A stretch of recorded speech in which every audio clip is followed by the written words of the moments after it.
Welcome back to my channel. ఈరోజు మన వీడియోలో స్పెషల్ ఏంటో తెలుసా? బాలామృతంతో అయితే కేక్ చేశాను. ఈరోజు అయితే మా హస్బెండ్ బర్త్డే. సో తన కోసం అని చెప్పి ఇంట్లోనే కేక్ ప్రిపేర్ చేద్దామని చూస్తే బాలామృతం ఉంది. సో దాంతోనే కేక్ చేద్దామని చెప్పి ప్రిపేర్ చేశాను. చాలా పర్ఫెక్ట్గా వచ్చింది. చూసారా, టేస్ట్ కూడా చాలా బాగుంది. ఒక్కసారి ఈ ప్రాసెస్లో ట్రై చేయండి, మీకైతే ఇంకా కేక్ చేయడం వచ్చేస్తుంది.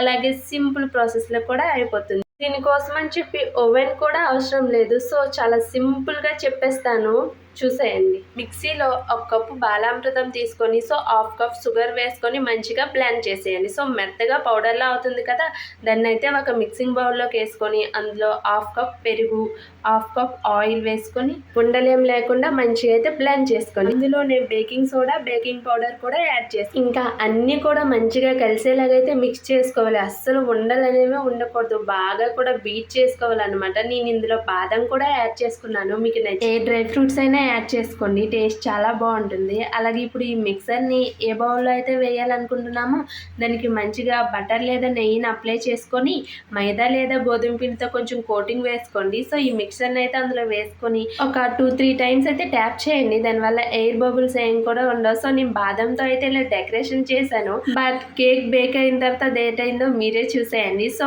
ఫ్రీ హీట్ చేసుకున్న గిన్నెలో అయితే మన ఈ కేక్ బౌల్ అయితే పెట్టేసి ఒక 40-50 మినిట్స్ ఉంచితే చాలు, కేక్ అయితే రెడీ అయిపోతుంది. సో చాలా టేస్టీగా అయితే ఉంటుంది. అలాగే పర్ఫెక్ట్గా కూడా బేక్ అయింది. సో చూసారు, ఆ బాదంతో చేసిన డెకరేషన్ అంతా కూడా లోపలికి అయితే వెళ్ళిపోయింది. బట్ కేక్ మాత్రం చాలా పర్ఫెక్ట్గా వచ్చింది. సో దీని లాంగ్ వీడియో అయితే కింద ట్యాగ్ చేస్తాను, చూసేయండి. ఇంకా డీటెయిల్గా అయితే ఉంటుంది. అసలు ఏ మాటకా మాట, ఇంట్లో మన చేత్తో మన హస్బెండ్ కోసం కేక్ చేస్తే ఆ సాటిస్ఫాక్షనే వేరే కదా. నేనైతే మా హస్బెండ్ బర్త్డేకి ఇదే ఫస్ట్ టైం అనమాట ఇంట్లో కేక్ చేయడం. అది కూడా ఇంత పర్ఫెక్ట్గా వస్తుంది అనుకోలేదు. చాలా బాగా వచ్చింది, తనకు కూడా చాలా నచ్చింది. సో మీకు కూడా నచ్చితే ఒకసారి ట్రై చేసేయండి. వీడియో నచ్చితే సబ్స్క్రైబ్ చేసుకోండి అబ్బా, అలాగే లైక్ కూడా చేయండి.